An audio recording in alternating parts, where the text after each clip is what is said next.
Hey guys, we are back and it's about to get really good. I know that the Extraordinary podcast has been on a bit of a break, but we have been busy. And some of what we've been doing is leading to my new co-host that's going to be joining us on the podcast now. I'm excited to introduce him. He's done a few pretty cool things in business and entrepreneurship. He's someone that I value as a mentor, someone that I know that I can call and ask about growth and building a business and sometimes just how the days get long. And I'm really excited to share him with you. So as we relaunch the Extraordinary podcast, I'm excited to introduce our co-host. You'll get to meet him on this episode, get a high level about some things that we have going on that we're really excited about, and get to learn a little bit more about him. So welcome back to Extraordinary. And we are live. Awesome. Welcome back to the Extraordinary podcast. It's been a long time since we recorded an episode. I've been a little bit busy, which we're going to talk about now. Would you say 10 years? At least a year. At least a year, which is a long time in my world. A month is a long time in my world, too long. Yeah. But something that I've really wanted to do, bringing back the podcast, but I learned I am better with people. Yeah. I'm better with someone else. I don't like the talking head type of stuff. And obviously, we've been connecting a lot throughout this last year. We got some exciting stuff that's coming up. But I do have a co-host joining me on the Extraordinary podcast, someone more extraordinary than myself. I don't know about that. I think pretty highly of myself. Okay. You are the most extraordinary person that I can call right now. That's nice. But we're going to be spending some time talking. Chris, go ahead and introduce yourself and a little bit about how we connected. Unless you want me to tell the story, because I definitely tend to embellish. I do want you to tell the story. I'm Chris Elmore, for those of you that don't know. I hope we cut that out. I'm kidding. That was so stupid. Anyway, we met at Leadership Gaston. Yeah, I was giving a talk. And I just naturally gravitate towards people with beards. And, you know, I always say something I try to say something funny like, hey, nice starter beard. You know, that's probably what I said to you. I think I complimented yours first because beards are my favorite bro pickup line. Yeah. Like, oh, man, you know, you got a nice beard. Yeah. One of my favorites is like, I'm supposed to have the best beard in here. I probably use that one on you. Okay, that sounds about right. But, I mean, it's funny when you have facial hair like this, you have a friend everywhere in the world. Absolutely. Yeah, and it works like that. So, anyway, tell everyone how we met. Well, it's about 2 years ago now. I was joining Leadership Gaston because we were launching this location. I wanted to plug in more to Gaston as a whole. Yeah. And there was a leadership talk that was included in that outside of the class structure. And it was this Chris Elmore from AvidXchange. And I thought, oh, this is going to be so cool. Really excited to hear from him. Yeah. I walk in the room, and if I'm going to pick this guy out of a lineup, it wasn't going to be you. Yeah, right. So you had coffee, I had coffee. I walked over, complimented your beard. You said something about mine being a starter beard. And we chatted for, I don't know, maybe 4 or 5 minutes before the talk. And then exclusively on facial hair. On facial hair. It was completely surface. Absolutely. What do you do for yours? What do you do for mine? But it was a cool connection. It was an authentic connection, which I really enjoyed about it. That's why I like the story the most. Yeah. Because it was authentic. It was genuine. I had no idea who you were. Then they had tell us to take our seat, stop yapping, and then they introduced the speaker, and it was Chris Elmore, co-founder of AvidXchange. Right. And I'm sitting there slightly kicking myself, like I just had 5 minutes with the guy, and all I got out of it was beard care. Yeah, how I brushed my beard out. But in hindsight, I was grateful for that type of connection because it wasn't one of those, I'm sure you get it a lot, where people do know who you are and they're kind of angling for something. It was just an authentic connection. And I think that's why when we reconnected maybe a year later, about a year ago now, that it was authentic and it was memorable in that way. So I've enjoyed learning from you. Every time you speak, I get more of the story or other pieces. I never get tired of hearing you talk, which is why I'm excited to have you on the podcast to share some of that value with the world. I have a lot to say. You want my personal elevator pitch? Let's do it. So there's 2 numbers that have changed my life. One is that when I got out of college, I realized that I had no discernible skills, so I went directly into sales. And that doesn't mean that everyone who has no discernible skills should go into sales. It means that sales is the perfect proving ground for someone who has ambition. That's what I felt like, even though I didn't know it at the time. So I did 5,000 cold calls the first year I was in business, and that changed my life because most people aren't willing to do that. And I figured if I could somehow perfect the cold call, that would be a skill that no one else had. And then I go on to other skills, which I did. And so the second number that's changed my life is in my AvidXchange career, which was 24 years, that ended April 2 years ago. I did over 9,000 AvidXchange pitches, and the thing about that is about 1,200 of those pitches were successful, considered successful. And so whatever 1,200 minus 9,000 is, did you want to do the math? Oh no, I was just thinking about how much rejection that was. That's what was standing out to me. See, already. that's the point, though. Is that the 7,800. Did you actually do? I did. You did the calculator on that? Not a big math guy. But I knew the answer. I was just playing. The 7,800 of the pitches that were considered failures is where I got all of my wisdom, every single bit of it, and of course that changed my life. Over 24 years, having 7,800 technical rejections. But the thing is, you get rejected, and then if you're someone with like a little push and tenacity, what happens is you just get that rejection and you say, okay, well, how am I going to improve that next time? So what's I don't know. I feel like I've been doing a lot of talking. So that's good. But what's your view of rejection, or how's that kind of fit in your life? Well, I have a long track record of rejection. Yeah, starting back in middle school, starting back in elementary school. Right. I've always been a big boy, So when you're very young, being a big guy, I remember the first rejection. Obviously, it was girls. Yeah. But got really good at that. But actually, right up to my wife. She friend zoned me 3 times before she finally said yes to dating me. Yes. Wow. Now I knew she wanted to, but in her own words. Are you ready? Yeah. I was too good to be true. Oh, in her own words. Okay. And she. Boy, that doesn't sound. I didn't say it. I mean, I would never say that. Yeah, I would have dug in on that one. Well, when you get to spend some time with her, I'll share that story and watch her reaction. It's true. Okay. So she had rejected me a lot there, and knew that she wanted to. We had a great connection. So I am kind of a professional in rejection. Yeah. Now I like rejection. I look for it because everywhere there was rejection, right on the other side of that was something awesome. And it doesn't always go that way. You don't always get the girl. You don't always get the business. You don't always land the client.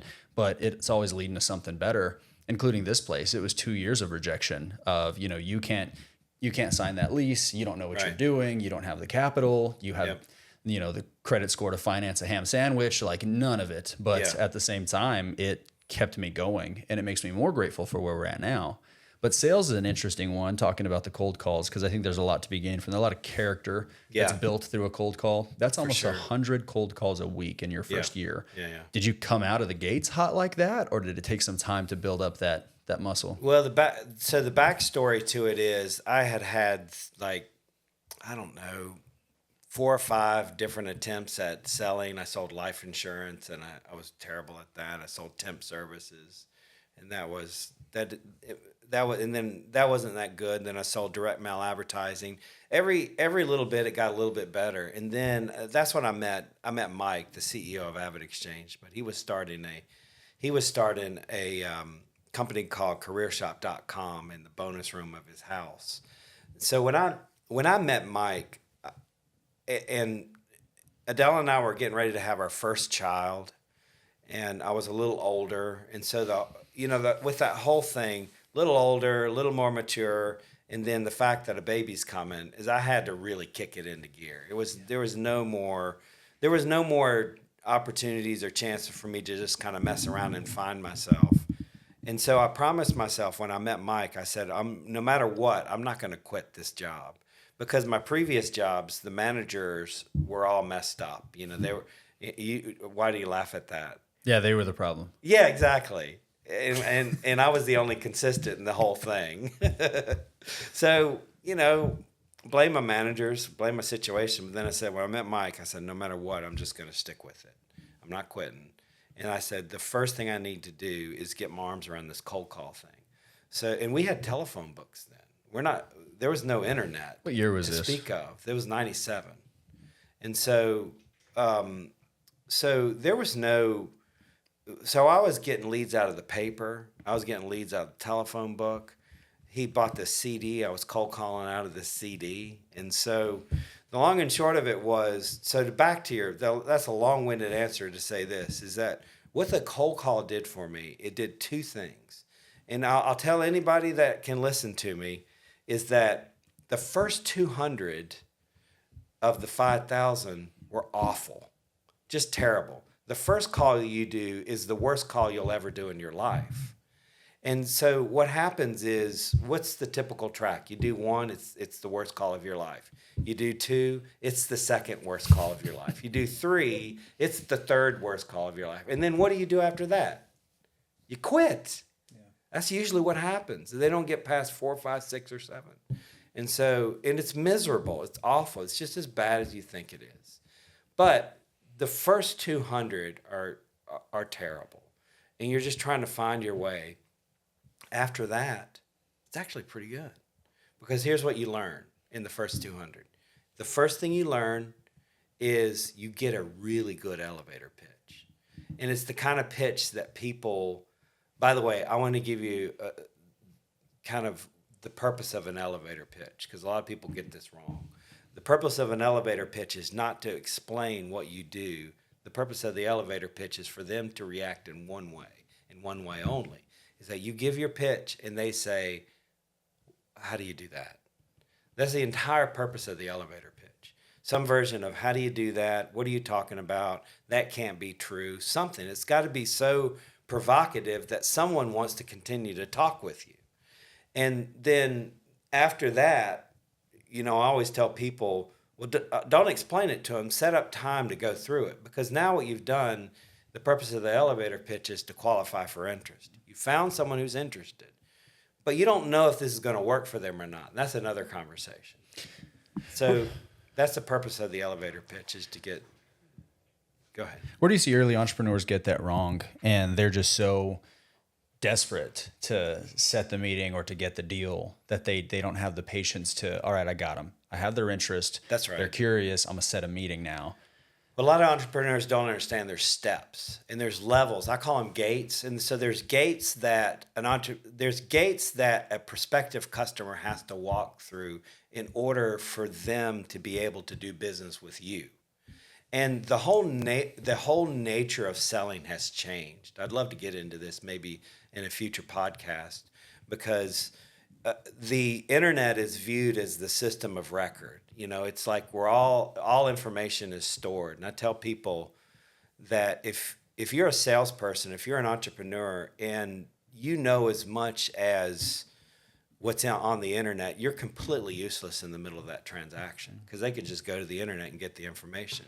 So in order to be a successful entrepreneur, in order to be a successful salesperson, you've got to have unique information that doesn't exist on the internet. Or, this is my favorite one, you have to have a base of information that debunks the common information that's on the internet. And I believe that's what we're doing here at Alchemy, is that the culture, that when you go and you just look at, okay, here's how you do co-working space. Here's your 12 bullet points. You hit that, and now you're a co-working place. But the thing is, at Alchemy, we've added a couple at the end of that. And so that's our unique value to the customer. And that's the tough thing about that. Like I said, I'd like to get into it at future episodes. But the tough thing about that is it's not naturally apparent to the customer. So as we walk the individual prospective customer through those gates, we're teaching them all along the way of that uniqueness that we have. Because what a customer tries to do is make everything that we do, make it similar. Because anything that's innovative is hard for them to grasp. So they have to go back, oh, you're just like we work. And the answer is, no, actually we're not. And they'll argue with you. Yeah. No, it's just like a WeWork in Gastonia. Mm-hmm. So, well, no, it's not really. So anyway. Yeah. I forgot where I was. No, the nature of selling. It makes me just want to get into it now. Yeah. We're definitely going to have a lot of good content. I knew that if we just press record and start going, good things are going to happen. Let's go back, and for those that aren't aware of what an AvidXchange is, Yeah. and the company, your background, let's share a little bit about what that process was, high level, what you did, what you guys do, and then obviously what led you to now finding your way into building in a different direction. Yeah. So that 97, 98, 99, Mike worked on that careershop.com, and then it had an interesting path. But in 2000, he decided he wanted to start a new company. He met another guy, and those two got together, which are the original co-founders. Those two guys got together, and then because I was such a prolific cold caller in his last company, he just asked me to join AvidXchange, just like a regular old employee. I always like to tell people I was the first employee. That's because I was the first one hired, not as a manager. Yeah. And so, but I've always been a worker. When AvidXchange started to get popular, I always tried to hide that fact that I was in the business. But now, as I get through it and past it, I was the one person from the very beginning that was closely connected to the customer, and so just that crazy customer feedback. I was on ground zero with that, and like I said, it changed my life because it really got to let me know what it means to sell something that people have no idea how it works, what it does, what the purpose is. What does AvidXchange do, Yeah. and how was that positioned in the market when you all came into it? Because now I think it's pretty common and understood, but at the time, that wasn't as widely known. No, it took us 7 years for us to figure out what we actually, what our value to the customer was. So it wasn't anything that was easily discovered overnight, but the just kind of at the high level, the best way that I can explain it, in a business, invoices come into the business as an expense that need to be paid, and those expenses are qualified, and then they're entered into an accounting system, and then they're timed, and then they're paid. It's basically the accounts payable process with the payment at the end of it. So what happens is the statistic is about 75% of companies, that entire process is paper. So at AvidXchange, what we did is we just digitized the whole thing, starting with the invoice all the way through the payment. So there's a lot of benefits to having digital invoices, digital payments, but the long and short of it is no more paper invoices, no more paper checks. That was the big thing. Which now is just common practice. No, I mean, a lot of companies still are printing out a ton of paper checks. Really? Mm-hmm. Yeah. It's not, see, that's the thing. I always told people about paper checks, payments, and then invoices. I always said that AvidXchange was like 3 to 5 federal laws away from mass adoption. And so, but the interesting thing is that it's all voluntary at this point. A company has got to raise its hand and say, I want to get the paper out of it. And so usually what happens is the reason why there's so many out there is because there's just bigger goals that need to be met. And it says it's not that bad. It's hard to sell against. It's not that bad. Let's see how Google AI did. I asked, tell me about AvidXchange as a company. Okay. It said AvidXchange is a Charlotte-based fintech company specializing in accounts payable, automation, and payment solutions for middle market businesses. The company offers a cloud-based platform that digitizes and automates the entire invoice and payment process, helping businesses increase efficiency and gain better financial visibility. Okay. Decent?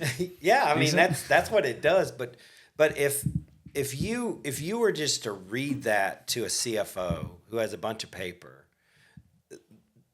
you're missing the number one benefit that any automation has. And forget AvidXchange. By the way, I'm a little uncomfortable talking about AvidXchange now that I've left. I mean, we're going to keep doing it because I think me being uncomfortable makes for a great podcast. Appreciate it. Appreciate it. Well, hopefully we'll get there to where you're uncomfortable. Takes a lot. Okay. We'll find it. I think It's you a can challenge. find it. You'll find it. It's a challenge. But so any automation has one major benefit that is not anywhere into that explanation, and that is time. So, if I love selling. I love being a tech entrepreneur. I love selling tech, and the problem with it is a tech entrepreneur always wants to talk about how it works and not why it's important. And even in Alchemy, we have to kind of talk about why it's important, not how it works. Because people they need to know how it works, but then they have, at a certain point, they've got to make an additional decision on, should I do this or not? Now, remember, if I go back to, if you're bleeding cash in a company and I have the ability to stop that, that's a pretty easy sell. Because, I can just demonstrate what I can do, you do it, put the fix in, everything works great. So when we're introduced to people, managers, CFOs, they're really struggling why they should automate. And the answer is that when you automate, the outcome is time, additional time. I knew that if I could get somebody's ear, I could prove to them we could free up about 5,000 hours within their accounting department. And then the question is, what do you do with that time? And how's that going to affect the company? Who in the organization is going to benefit from this? Can we attach it to the bottom line? And then how's that that person who runs that department, how's that going to make them look? How much of a hurdle was that, though? Because that's a massive system to overhaul. It's huge. And so although you will save them a lot of time on the back end, it's going to take a lot of time to transition. Right. So how much of that was a roadblock for people to engage? It was a tremendous roadblock, because what I always told our sales reps, I said, the problem is, if you go in there, especially with an accounting and finance person, now remember what their job is. Their job is, here's know your customer. Their job is to mitigate any risk within the accounting department. So what qualifies as risk? Change, update, movement, take a process, change a process, improve a process. So I tell sales reps, anytime you go in there and talk about how they can win, they can gain, they can improve, what you just said is risk, risk, risk. And what they're designed to do is that when they hear the risk, they're designed to kill it. So you ask, it's really difficult. And the thing is, you have to not only help them understand what a future state looks like, at some point they've got to forget their current systems and rethink everything, because it takes a level of creativity, which is not really called for in the job. And then the last thing, and the biggest thing, is you got to instill this incredible layer of trust. Now, as the company got bigger, that started getting a little easier. And when the company went public, that started getting a lot easier. But in the early days, it was a lot of demonstration, guaranteeing, a lot of things that just were, it was really difficult. Well, it worked. And so 2000, you were founded. 2021 went public. 2023, you retired. Does that sound about right? 24. Yeah. And then now in 2025, AvidXchange sold. And now we're here partnering up and working together in Alchemy and serving the next person. And we're going to have, if ever we just need something to talk about, we can hit record and we can, we have 23 years of content and content before then as to how you started your first band and all of those amazing stories I've got to hear, and I'm excited to share them with people.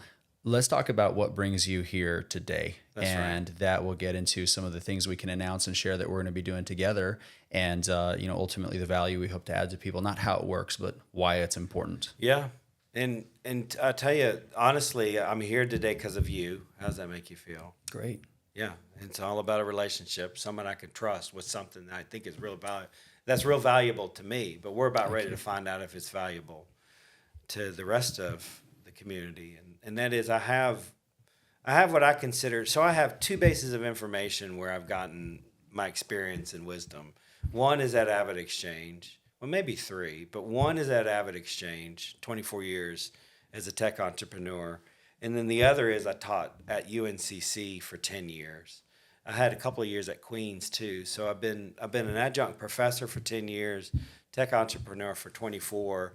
And both of those things together has forced me to create, at lack of a better term, curriculum or information. And I want to share the information with the rest of the world, starting in Charlotte and Gastonia were two communities that we serve at Alchemy. And I want to share it with the rest of the world. So I thought this would be a pretty good place to create a base so I'm just not everywhere. And then through creating the base, we're going to tell people that we have content, education, and information that they can consume. Absolutely. How do you want to add to that? I love it. Well, first I want to know what's the third. You said maybe three bases of info. It's my family. Okay. Raising kids teaches you a lot of things. Humility's one. Well, there's an episode I'm dying to get to. We might tackle it a little bit later on today about too entrepreneurial. Okay, good. Because you often challenge the way I think in a lot of ways. For example, entrepreneurs are not risk takers. That'll be for another episode. What does it mean to be too entrepreneurial? So we're going to tackle some of those things. But being able to share and pull from your wisdom, it's just so valuable and fun. I like the way that you communicate. I enjoy the way that you carry yourself, conduct yourself, very personal.